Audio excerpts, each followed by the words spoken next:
For years, economists have modeled artificial intelligence as a simple substitute for human labor, hollowing out the workforce. This is the task substitution framework, pioneered by prominent researchers like Daron Acemoglu. It treats AI as capital that systematically strips away routine human tasks. Follow this logic to its end, and the modern corporation should be hollowing out. As software absorbs more workflows, the firm is supposed to shed labor, outsource operations, and shrink down to a highly efficient coordinating core. But this chart tracks a stark contradiction. On one side, the cost of raw hardware API compute is falling toward zero. On the other, companies are exploding their internal expenditures to build massive AI operations teams, prompting committees and governance bureaucracies. If AI is truly a general-purpose technology, as cheap and generic as electricity, no profit-driven enterprise would spend millions building a standing committee to manage it. We don't hire vice presidents of kilowatt hours. So why are firms building heavy institutions for AI? In economics, the principle of revealed scarcity suggests that the existence of a costly institutional bureaucracy proves the resource it governs is a finite, valuable asset, rather than a free utility. Purdue economist Dwayne Woods argues that these new AI departments are a glaring signal. To understand them, we have to view AI through the lens of Coasian organizational theory. Economist Ronald Coast asked a simple question: why do companies exist at all, instead of buying everything they need on the open market? His answer was that using the open market is inherently expensive. When the hidden transaction costs of buying a service exceed the cost of doing it yourself, a company brings that entire operation in-house. Woods applies splints directly to large language models. He argues that procuring generative AI from an open market API creates intense, inescapable transaction costs. The open market cannot resolve these frictions. This systemic restructuring forces the modern firm to absorb new operations and grow thicker, internalizing functions that the open market cannot efficiently manage. The flaw in traditional automation theory begins with the assumption that a piece of work, like drafting a contract, is a stable, unchanging unit, whether a human or a machine executes it. When a robotic arm welds a car door or software calculates a payroll, a defined input reliably yields a predictable output on an exact timeline. The identity of the task remains intact. Generative AI relies on a fundamentally different process called token diffusion. Token diffusion does not execute a defined set of instructions. Instead, it sequentially guesses its way through a latent distribution of possibilities, emitting one token at a time without knowing where the sentence will end. Because the model is effectively guessing, the output it produces holds zero economic value until an external human evaluator looks at it and confirms that it is accurate. This makes the cost of the work entirely endogenous. The total bill is dictated strictly by how many tokens the model has to generate before it finally hits that human verification standard. Standard economic math fails here because there is no stable task to move from the labor column to the capital column.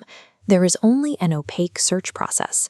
True algorithmic search uses a concrete world model to explore multiple paths. Its defining feature is backtracking. It looks down a decision tree, realizes a move is bad, and cleanly prunes that branch before wasting more compute. AI models perform what economists call economic search. This requires three specific conditions: locating output in a latent space, paying a metered price per step, and terminating only upon external verification.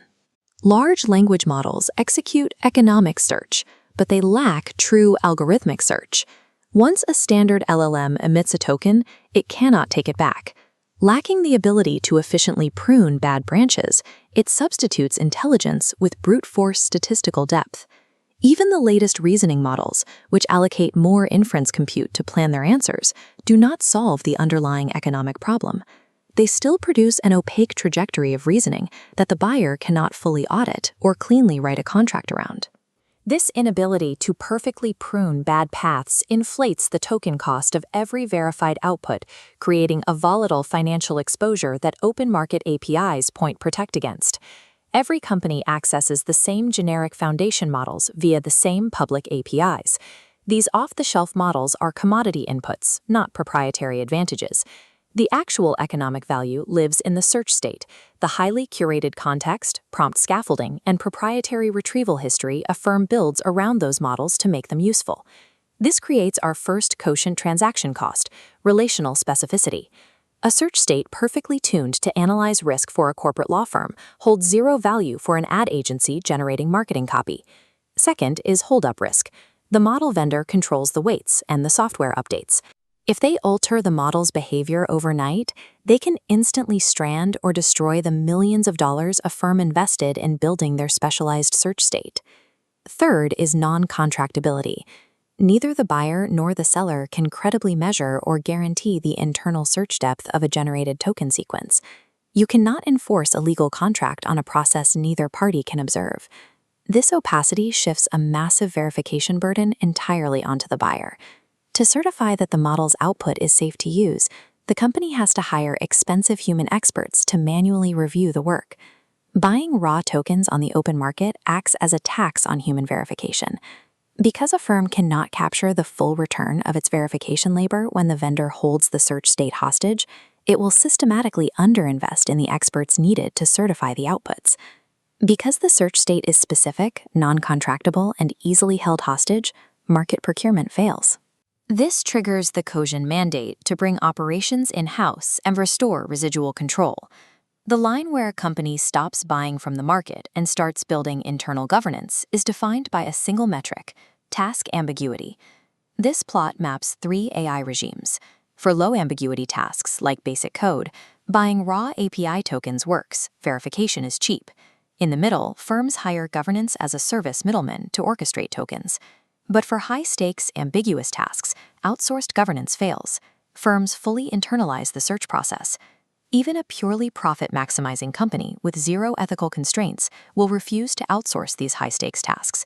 The transaction costs alone destroy the economic viability of the open market. A firm's shape is dictated entirely by the ambiguity of its work. The capability of the AI determines what gets produced, but the transaction costs determine how the company organizes around it. This brings us to frontier drift. We are caught in a Red Queen's race. As AI models advance, daily enterprise tasks become exponentially more complex. This shift continuously pulls corporate work out of the open market and directly into the internal governance zone. Hardware deflation and cheaper APIs do not stop this process. The rising ambiguity of the tasks at the frontier outpaces the falling cost of the compute. AI progress does not shrink the corporation. By continually manufacturing new, highly ambiguous problems to solve, frontier drift guarantees that firms will require thick internal management layers to legally and economically function. We are already seeing this materialize inside the world's largest enterprises. Companies are routinely exhausting massive AI budgets in a matter of months, explicitly trading future headcount growth for robust internal orchestration tools and AI operations teams. Deliberate pacing. These dedicated institutions signal that governed, verified economic search, not raw compute, is the scarce factor. Current tech policy heavily prioritizes subsidizing data centers and lowering the price of tokens. But making tokens cheaper does nothing to solve the verification bottleneck at the frontier. The AI-integrated firm resembles a barbell. It maintains a light contractual interface for routine work, anchored by a dense, expanding core of internal human governance for frontier search.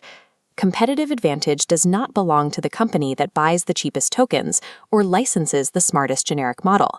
It belongs to the thick, heavily governed hierarchy that can manage the transaction costs of intelligence.